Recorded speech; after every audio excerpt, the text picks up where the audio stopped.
welcome to Shanghai. I'm Chen Xuan. Hi, I'm Timothy Pope. The girls' flag football team from Lincoln High School in Tacoma, Washington, travelled to Shanghai for their first sports team exchange. American and Chinese students trained and played together using flag football to build friendship and cultural understanding. Ye Qingchuo was at their friendly match and brings us more. 1, 2, 3, 4, 5, 6, 7. Passing and catching the ball, pulling the flag. These are the core moves of flag football.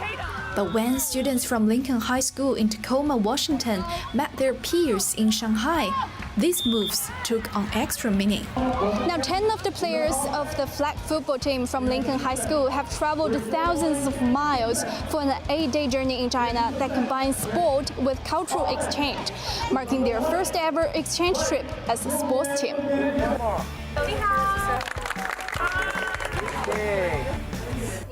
At Shanghai Pinghe School, 20 Chinese players joined the Americans for a special afternoon of flag football training and a friendly match. But before the game, it was time to sharpen their skills together. After training, it's game time. Mixed teams of Chinese and American players took the field, each coached by a US-China duo. In this half-hour friendly match, competition met cooperation, leading to a connection. We were surprised by the level of talent because we were told it's a newer sport in here, but they're really good, and we were really able to connect and really have a really good competition. They have a lot of energy to being super extroverted, and they just cheering them up. Even though they're not on the playground right now, they're not playing. They just cheered their teammates. Flag football, a non-contact version of American football, is gaining popularity around the world. It's safer, faster-paced, and accessible to youth, and now played by over 20 million people in more than 100 countries and regions. In the United States alone, about 7.3 million people are involved in flag football, and it will debut as an Olympic sport at the Los Angeles Summer Games in 2028. In China, the sport is on the rise too, especially among urban youth. In cities like Beijing, Shanghai, and Guangzhou, more than 300,000 young people take part in weekly games, leagues, and after-school programs. I think we learned a lot from the Lincoln High School, and because we're all high school students, and we really have a fun chit-chatting, and no matter from school life and sports, because we all love flag football, so I think it's a pretty fun experience. It creates a special kind of bond. I love it a lot, actually. It's brought a lot of bonds and deep relationships in my life. I've met a lot of new people. I've met a lot of new wisdom and knowledge from playing the sport. The foundation of this exchange can be traced back to September 2015, when President Xi Jinping visited Lincoln High School during his first state visit to the United States. He watched the students during football practice and invited young Americans to visit China. Since then, ties between the school and China have only grown. In 2016, 118 teachers and students from the school were invited to visit Hong Kong, Fuzhou, Chengdu, Beijing, and other places in China. In 2023, Xi announced a plan to invite 50,000 young Americans to China in the next 5 years for exchange and study. At Lincoln High School, many students share the same wish: to observe China with their own eyes, listen to China with their own ears, and cover China with their own footsteps. Our students at Lincoln look forward to coming to China ever since that friendship started.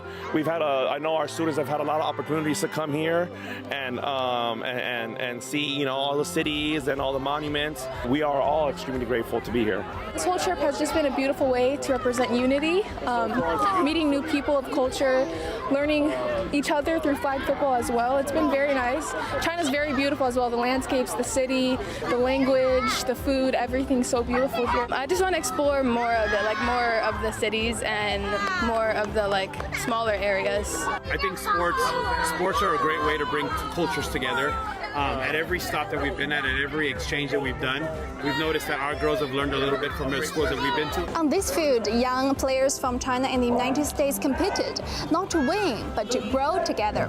Because in this game, like in global relations, it's not just about outplaying the other side. It's about learning, connecting, and moving forward side by side. 1, 2, 3! Inside the Children's Hospital of Fudan University in Shanghai, a vibrant and welcoming new space is transforming the typically sterile hospital experience. With toys, art, healthy dining options and job opportunities for people with disabilities, this hospital blends medical care with compassion and community support. It's a fresh model of how hospitals can be inclusive places of healing and hope. Colorful toys, fun paintings, an ice cream counter, and even Ronald McDonald. You might be surprised to learn this playful space is inside the Children's Hospital of Fudan University. Located on the first floor of Building 11, this new public space is built for more than fun. It brings together care for children, support for families, jobs for people in need, comfort to doctors and nurses, and community love all in one place. Ms. Wang is a mother of a 5th grader who is being treated for a rare disease here. She used to be unemployed, but now she works here as a night cafe barista. It lets her work while staying close to her child. Right now, one hearing impaired worker is also working here.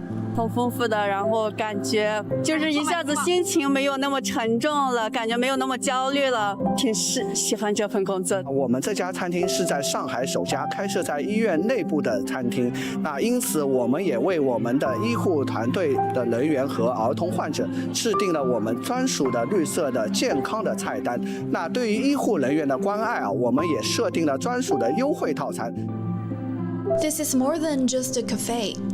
There are also 5 dedicated zones, including a child activity corner and art therapy spaces. Each area was made possible by donations from companies across China, Singapore, Germany, the United States, and France. What we have done in this counter here is to have our artistic paints to draw into heart shapes, and then we have our kids, the hospital kids, to be able to do drawings and to have well wishes on it. And we have all these items to hang it up on this artistic wall. What we believe art can do is that art transcends culture and times and territory. We're really happy to be part of that initiative to make that space from a lobby to something alive, something colorful, energetic, full of hope and full of love. All profits from businesses here go into a fund to ensure sustainable growth. That is where this space has given equal opportunities to the disabled community. Every vendor here, the profits that come out from the sales in this space will not only go towards charity, it will also go towards a training program for the disabled. Part of the profits actually go back to this training system and therefore making it sustainable. This is highly replicable. This is highly adjustable. A lot of companies, after they see this showcase, they will start wanting to be part of it. 医院呢，我们过去是一个冰冷的、高冷的诊疗的一个机构啊，但实际上我们汇集着医疗服务我们的这个对儿童的关爱等等，一个开放的一个有温度的一个医学人文的一个空间。那么在这个空间里面，我们感受到的医学人文的温度，使得他们更好地融入我们的就诊的环境，更好地接受我们医生的诊疗。 更好的能够推进他们的对社会的融入和康复，我们觉得是一个新的探索。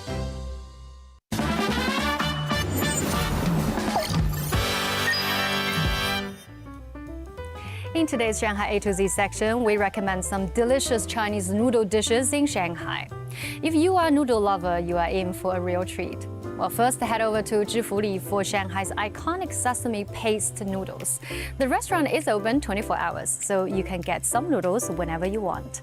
The 15 yuan sesame paste noodles feature Shanghainese thin noodles with a gloopy sesame paste and sweet soy sauce, which is ideal for summertime.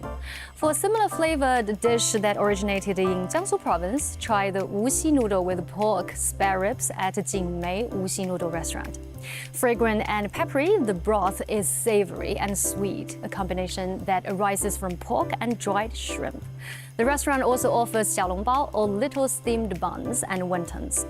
If you prefer flavor from northwestern China, I recommend Hansiyao, the requisite offerings of Xi'an-style biang biang mian, which are wide hand-pulled noodles topped with mixed vegetables, sliced pork belly, and a bucket load of spices. Each noodle clocks in at a meter long and boasts an al dente texture.